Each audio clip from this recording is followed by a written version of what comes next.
సభాపక్ష నేత అక్బరుద్దీన్ ఓవైసీ గారిని కలవడం జరిగింది. అలాగే ఎల్పీ మహేశ్వర్ రెడ్డి గారిని కూడా కలవడం జరిగింది. వీళ్ళందరినీ కొద్దిసేపటి క్రితం కలిసి మేము చేసినటువంటి రిక్వెస్టు 42% రిజర్వేషన్ ఏదైతే ఉందో ఈ రిజర్వేషన్ బిల్లు వచ్చిన సందర్భంలో మీరందరూ కూడా ఈ బీసీల పక్షాన నిలబడి ఈ 42% రిజర్వేషన్ ఇంప్లిమెంట్ చేయించే కార్యక్రమంలో భాగస్వాములు కావాలని, బీసీల పట్ల మీ పార్టీలకు ఉన్నటువంటి ప్రేమను చాటుకోవాలని చెప్పి వాళ్ళందరినీ కోరడం జరిగింది.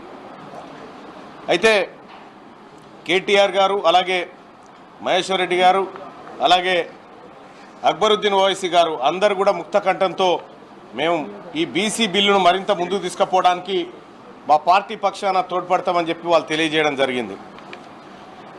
సో ఇటు రాష్ట్ర ప్రభుత్వం కూడా మరీ ముఖ్యంగా మేము ఎంతమందిని మద్దతు కూడగట్టినప్పటికి కూడా ప్రధాన బాధ్యత ఈ రాష్ట్ర ముఖ్యమంత్రి రేవంత్ రెడ్డి గారి పైన ఉంది.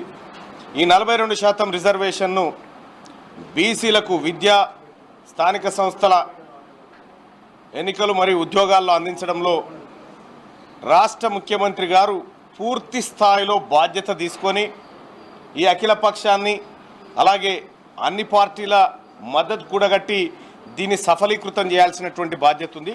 ముఖ్యంగా బీసీలమంతా భారాన్ని రేవంత్ రెడ్డి గారి పైన, రాష్ట్ర ప్రభుత్వం పైన పెట్టడం జరుగుతూ ఉంది.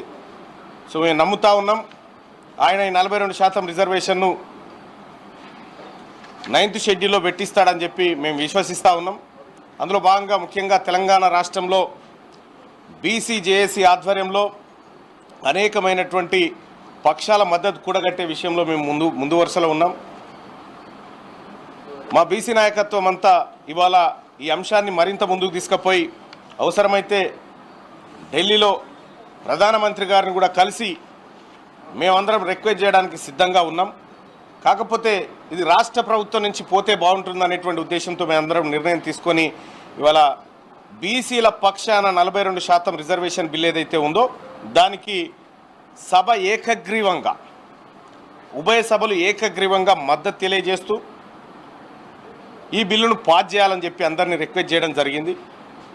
సో అక్కడ అసెంబ్లీలో కొద్దిసేపటి క్రితమే బిల్స్ ఇంట్రడ్యూస్ అవుతాయని చెప్పి చెప్పడం జరిగింది. ఆ తర్వాత ఇక్కడ కూడా ఏకగ్రీవంగా మద్దతు ప్రకటించాలని అన్ని పార్టీలకు మేము బీసీపీ జేఏసీ పక్షాన విజ్ఞప్తి చేస్తూ, అలాగే మా ఎస్టీ సోదరులు, మా ఎస్టీ సోదరులకు కూడా వర్గీకరణ బిల్లు విషయంలో బీసీలందరం కూడా అండగా నిలబడతాం, బీసీ ప్రజాప్రతినిధులందరం అండగా నిలబడతాం. దాన్ని ఇంప్లిమెంట్ చేసే విషయంలో మీరు కూడా పరస్పర సహకారం మాకు అందించాలని చెప్పి వాళ్ళకు కూడా రిక్వెస్ట్ చేస్తూ ఉన్నాం. Thank you.